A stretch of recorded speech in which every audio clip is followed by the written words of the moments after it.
कुणालाच माहित नाही. ही माझ्याकडे कायम असते आणि मला एका डोळ्यानं छान दिसत. पाच वाजले, निघायला हवं. आता फडक्यांची वाट बघण्यापेक्षा मीच फडक्यांकडे जातो. रॉकी बाहेर थांबलाय.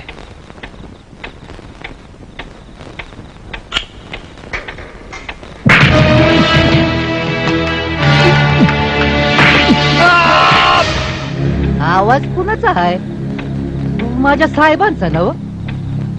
माझ्या साहेबासारखा मला आवाज येतोय. साहेबासारखा आवाज येतोय मला. कोण दे राहतंय? हो मिस्टर ठोंबरे, कसं काय वाटते आपल्याच पोटच्या पोराने असं कोंडीत पकडल्यानंतर? खरं तर ही पाळी आलीच नसती, पण देशपांडेंनी आम्हाला सांगितलं की तुमचा बाप तुम्हाला तुमच्या मताप्रमाणे जगूच देणार नाही. आता आम्ही पडलो वेस्टर्न विचारांची माणसं आणि तुम्ही थोर बुद्धिवादी विचारवंत. त्याला सुद्धा तुम्हीच कारणीभूत आहात. लहानपणापासून तुम्ही आम्हाला शिक्षणासाठी पाठवलं परदेशात. एका कोट्याधीशाची मुलं म्हणून आम्ही तिकडे जगलो. तिकडे छानचोक झाले, व्यसनं झाली. तुमच्या मताप्रमाणे आम्ही चुकीच्या मार्गाला लागलो. आमचं काय चुकलं हो? That's enough. No more discussion. Deshpande विलचे पेपर्स देऊन गेलाय. रामू त्यांच्या तोंडावरचा हात काढ. हा ना त्याला का गणा गणा हान. ओरड ना, कुणी उठणार नाही. सगळे झोपलेत. आताशे 3 वाजतायत. 3? हो 3. का धक्का बसला ना? तुम्ही आमचा फोन तुमच्या रूम मध्ये ऐकला ह्याची खात्री अनिलने रिसिव्हर ठेवल्यानंतर झाली. कन्फर्म झालं की तुम्ही तुमच्या रूम मधून दुसऱ्या कुठल्या रूम मध्ये जाणार आणि आतनं दरवाजा लावून घेणार. आता दरवाजा तोडला असता तर कदाचित पिऊन झोपलेले नोकर जागे झाले असते, हो की नाही? म्हणून रामूला घड्याळ पुढे करायला सांगितलं. 3च्या ऐवजी 5चे टोले पडले. Okay, that's a part. आता गपचूप सही करा आणि आम्ही मालक झाल्यानंतर तुम्हाला एखादा आश्रम देऊ. त्यात सांभाळा तुमची सगळी विचारवंतांची, थोरांची, बुद्धिवंतांची तत्व. तत्व मी सही केल्यानंतर तुम्ही ठार मारणार मला? म्हाताऱ्या, लवकर या. कुठे गेला तुम्ही? रॉकी लवकर आहे.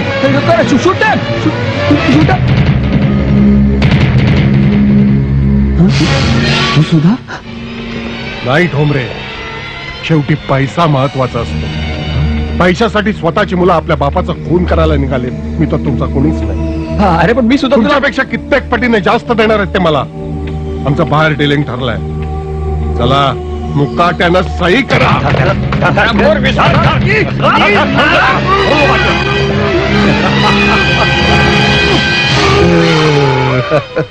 इंजेक्शन. माय गॉड, खूपच वाईल्ड झालेत. Cool down, cool down.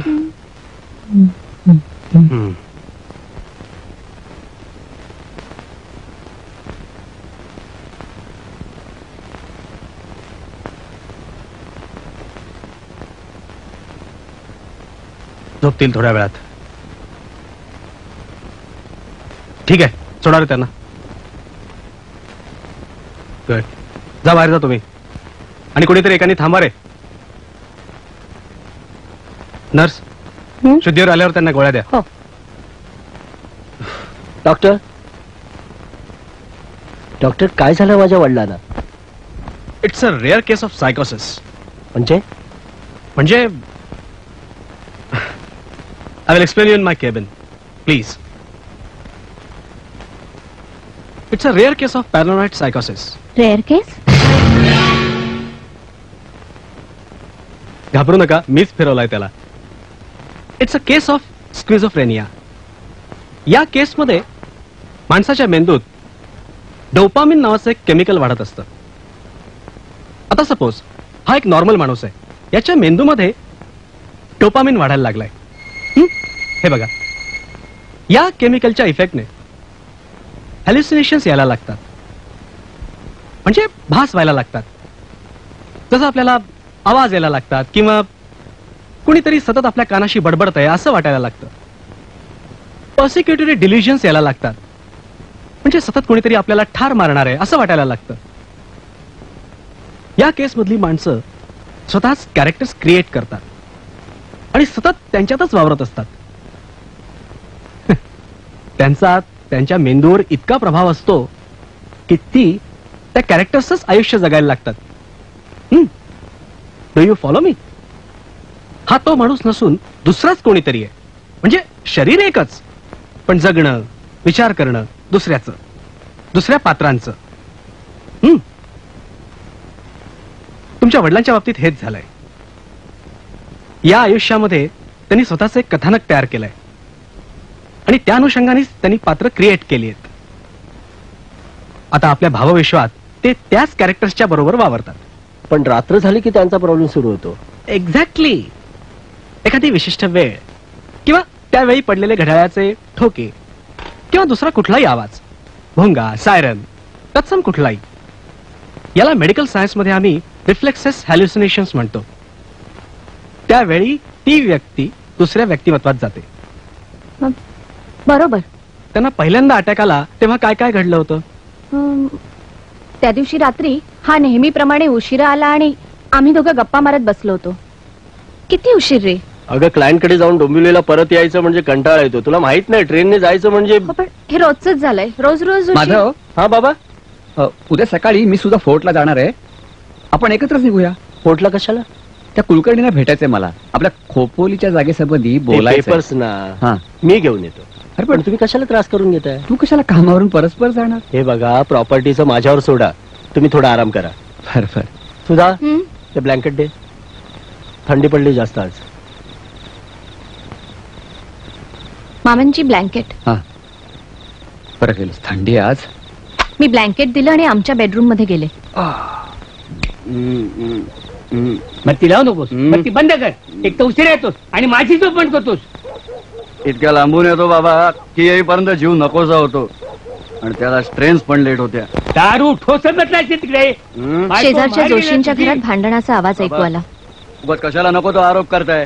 मी आरोप करतोय? अरे तुझं वागणंच खरं झालंय. ऐकतं मी त्यांना सगळं. का मी काय कमवत नाही वाटतं? कमवतोस रे, कमवतोस, पण सगळं ठोसण्यात घालवतोस ना. बापाने कमावून ठेवलं ना सगळं तुमच्यासाठी. सगळी प्रॉपर्टी घेऊन काय पोटावर जाणारच वाटतं? बोल. शोभा, आता मी जातो बाहेर. हा, आता माझं म्हणलं झोंबायला लागलं म्हणून पळ काढतोस होय रे? ए म्हाताऱ्या, तुला काय रात्रीचाच ऊत येतो वाटतं? एक तर दिवसा राबून यायचं आणि रात्री तुमचे तमाशे सहन करायचे. झोपा आता, झोपा. झोपा काय झोपा आता? माझ्या घरात मला शिकवतोस होय? हे घर माझं आहे.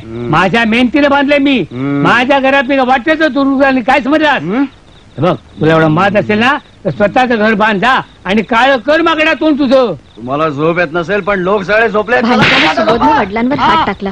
मी माधवला त्यांच्या घरात पिटाळलं. माधव धावत गेला. मामांची गज धरून थरथरत होते. मी त्यांच्याजवळ. मामांजी चला झोपा आता.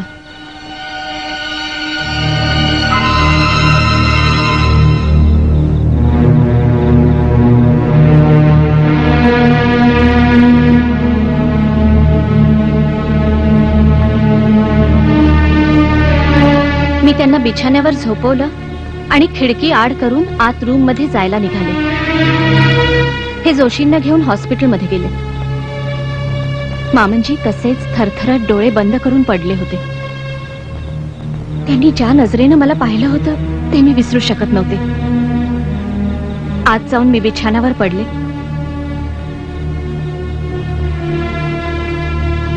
टेबल लॅम्प बंद करण्याच्या विचारात होते. इतक्या जोशांच्या जुनाट घड्याळाचे 12चे ठोके पडले. मी धावत बाहेर आले. मामनजी होते ते. सुरू झाली तयारी, सुरू झाली. एका आंधळाला त्याच्या संपत्तीसाठी क्रूरपणे ठार मारण्याची तयारी. मला घेऊन चल, मला घेऊन चल. त्याच्या कोपऱ्याची खोल घेऊन चल, ती जास्त सेफ आहे. ते कोणाशी तरी एकटेच हातवारी करत बोलत होते.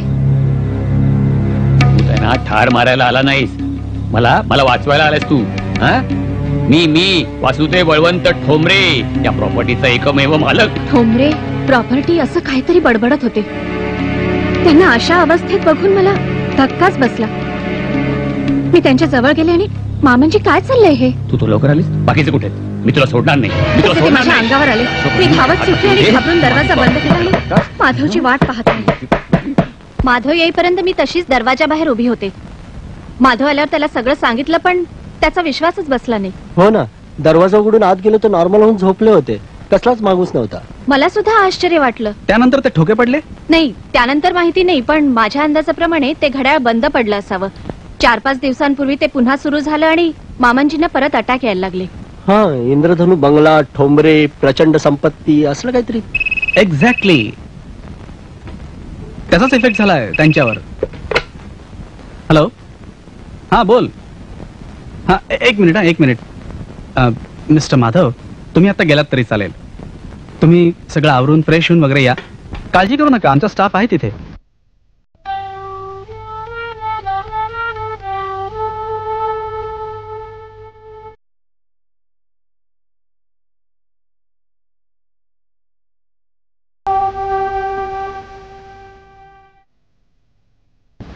कसं वाटतंय आता फडके?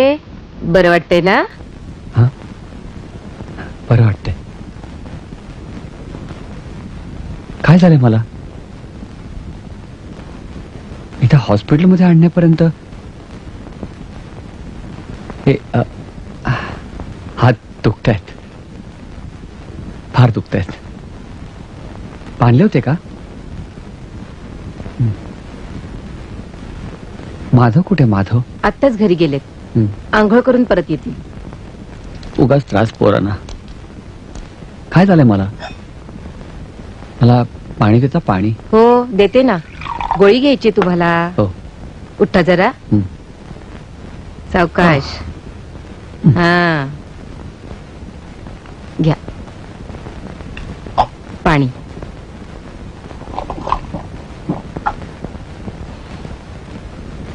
किती वाजले? 5 वाजायला आलेत. डॉक्टर कुठे आहेत ना त्यांच्या केबिन मध्ये. आता तुम्ही पडा. हा,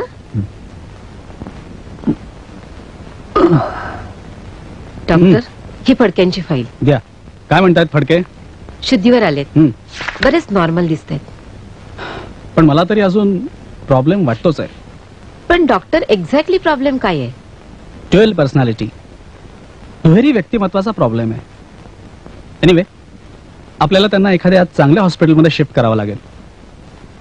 चांगल्या सायकॅट्रिस्टलाही दाखवावं लागेल. मी बोललो डॉक्टर कामतांशी.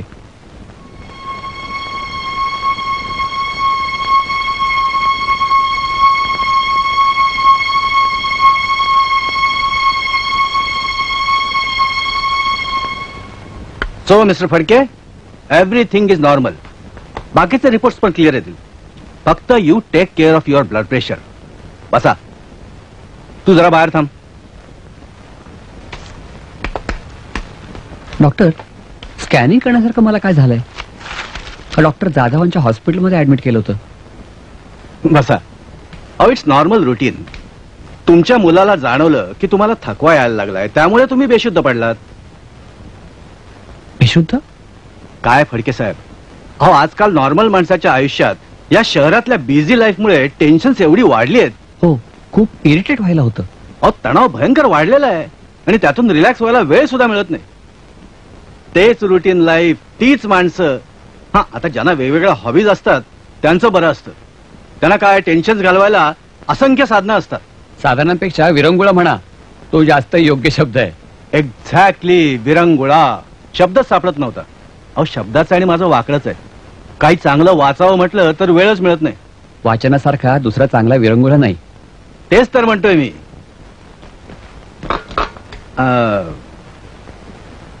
तुम्ही वाचता? हो, भरपूर. आणि लिहितोही. खोपोलीचा माझा बंगला झाला ना की त्यात पुस्तकच पुस्तक असणार आहेत. म्हणजे मी, माझा बंगला आणि पुस्तकं. बंगला? Yes doctor. खोपोलीला माझी एक जागा आहे. असं खूप वर्षांपूर्वीपासूनच स्वप्न होतं, आपला एक बंगला असावा. एक बंगला, ग्रुप ऑफ इंडस्ट्रीज. बंगल्याचं स्वप्न आता खरं होणार. इंद्रधनु नाव देणार आहे बंगल्याला. वा, इंद्रधनु. छानच आहे, म्हणजे कलरफुल आहे. Wish you all the best. ही औषधं लिहून दिलेत, ही वेळेवर घ्यायची.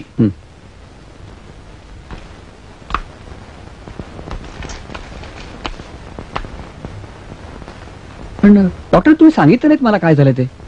अहो खरंच काय नाही, मी पुन्हा एकदा सांगतो, यू आर ऍब्सोल्युटली नॉर्मल. पण काय 60 नंतर माणसाने जरा काळजी घ्यायला हवी. ओके, माधवला आत पाठवा. का तुला बोलवले डॉक्टरनी? तुम्ही बसा बाबा.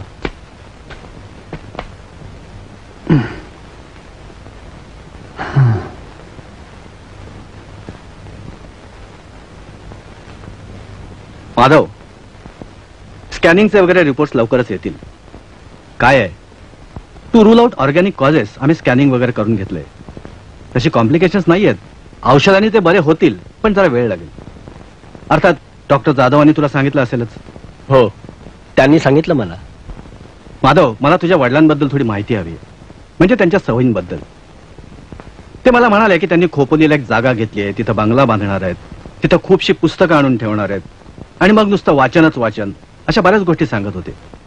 तर मला जरा त्यांच्या वाचनाच्या आवडीबद्दल सांग, म्हणजे कुठल्या प्रकारची पुस्तकं त्यांना आवडतात. डॉक्टर, तुम्हाला गंमत वाटेल, त्यांना रहस्यकथा वाचायला खूप आवडायच्या, आणि त्या सुद्धा एका विशिष्ट लेखकाच्या. रहस्यकथा? इंटरेस्टिंग. बरं, त्यांच्या लिखाणाबद्दल? नाही नाही, ते मात्र कुणालाच वाचायला देत नाहीत, आणि त्यांच्या पर्सनल गोष्टींना ते कुणालाच हात लावायला देत नाहीत. माधव, त्यांचा स्वभाव कसा आहे, म्हणजे चिडखोर? नाही नाही नाही, तसे ते एकलकोंडीच, शांत. आई गेल्यानंतर मी हॉस्टेलमध्ये असल्याने इकडे एकटेच. तसं नातेवाईकांकडे सुद्धा येणं जाणं फारसं नव्हतं त्यांचं. म्हणजे काम, घर आणि देऊळ, बस. देऊळ? हा, म्हणजे उपास वगैरे चालूच असायचे. देवाचं मात्र खूप करायचे ते. इंटरेस्टिंग. तू एक काम कर, त्यांच्या अपरोक्ष त्यांचं काही लिखाण मला आणून दे, म्हणजे मला स्टडी करायला बरं पडेल. आणि डोंट वरी, त्यांना औषध मात्र वेळेवर देत जा, आणि पुढच्या आठवड्यात त्यांना सेटिंगला घेऊन ये. हा, ओके, गुड. एक मिनिट माधव, तुझ्या त्या शेजाऱ्याला ते घड्याळ बंद करायला सांग. That is very important. अरे माधव, ये. कसे आहेत बाबा? बरे आहेत, घरी आणलंय. सुबोध, तू बाहेर निघालेस? अरे छोकरी गेले मामाकडे, तिकडेच निघालोय. सुबोध, तुझ्याकडे एक काम आहे. मग बोल ना. या ना माधव भाऊजी, आत या. अरे ये ना, ये. बस हा भाऊजी, मी पाणी घेऊन येते. बस. नाही, नको रे. अरे सुबोध, हे तुमचं घड्याळ आहे ना?